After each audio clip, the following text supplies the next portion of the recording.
Hi, welcome back to the channel and welcome to the video. Thanks for stopping by.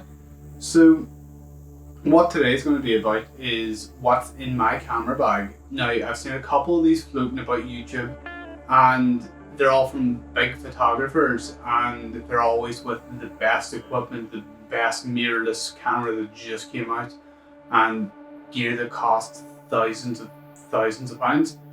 Whereas what I'm going to do today is show you what's in my camera bag, and as you can see from either like my Instagram or whatever, the results I've gotten from my gear so far have been really good. Not like the new camera type of good, but pretty decent. And all my gear is either old or it is, you know, like really budget. So without further ado, we're just going to hop right into it. So the first thing is going to be what camera that I shoot on. And I shoot on the Nikon D3300, which is an entry-level camera that came out years ago. I'm not too sure what the year was, but so next up we're going to talk about my lenses, what I use most, what my collection is. And the first one is the 50mm prime lens, 1.8. 1.4 was a bit out of my budget, so. But this lens is so sharp and it's hardly off of my camera. So this is the go-to lens for everyone. I think it's £100 or just slightly over £100, but it is well worth it. The next lens, which I have in my camera bag, would be a telephoto lens at a 70-300. So this was used for mainly sporting events, or the reason I actually got it was because it was quite cheap and I got it second hand, so it wasn't brand new, but it done the job. The drawback is that it's a 5.6, so it's quite dark and it's not great for indoor use, but I mainly use it for outdoor, for wildlife, for astrophotography, things like that. It has been dropped, so the autofocus is a bit janky on it, but it still works, so I cannot complain about it. It's the heaviest lens that I probably own, and it's just all around, it's like an absolutely phenomenal lens. Granted, it could be sharper, but I can't complain, so I won't. The next lens that I have is attached to the camera, and it's the stock lens that we get with any sort of entry-level camera, which is the 18-55. I think it's a 4 point something to 5.6. And the reason I still haven't upgraded that is because any lenses that have a small focal length are pretty pricey. So, and it does the job for these kind of videos here. I don't typically use it when I'm out and about. I wouldn't use it for any of the shoots that I do. But as for video, it's pretty decent for it, so I see no reason to upgrade it just yet until I'm upgrading everything else. So the next thing in the camera bag would be probably these. So this is the Go filter. They have since changed their name, I believe, and it's what's actually on this lens. It is a CPL filter for a 58mm thread.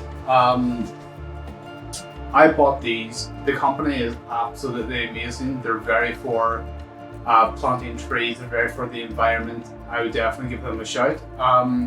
They do make other things. They also make I think ND filters, UV filters, CPL, and just a barrage of different items. I think they also do camera bags, so I'm not too sure.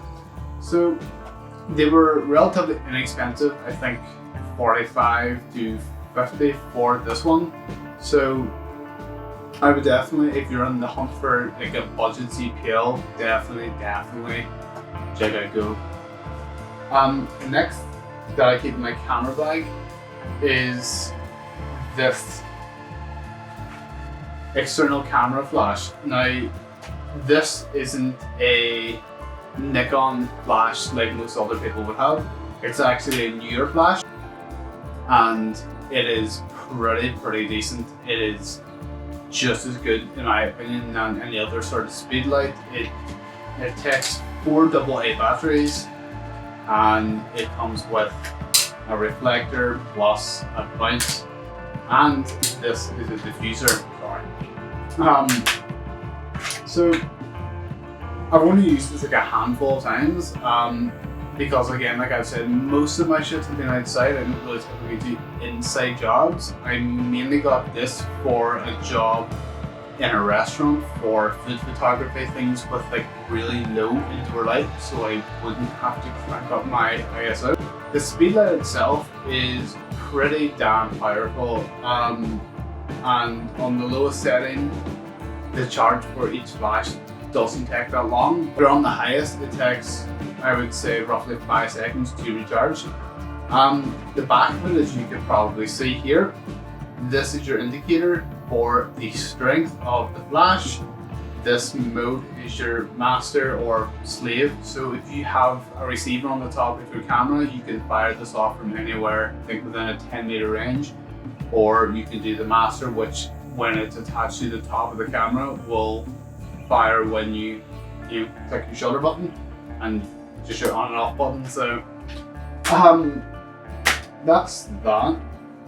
Hey, so one thing I forgot to mention when I was shooting all the other clips was this case here.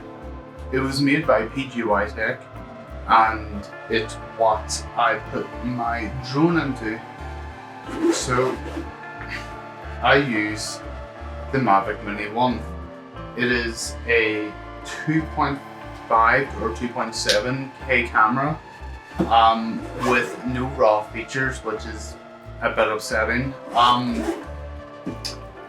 So that was my drone that I would use for everything from commercial work to just like general landscapes, and even some portraitures of myself or of anyone that I'm doing a photo shoot with. And that's everything. Thanks again for watching the video. Hopefully in the near future I can get an upgraded microphone to make the sound a bit better, upgraded gear to make it look a bit better. So thank you all for watching, and if you're not already, subscribe to the channel and check out the Instagram.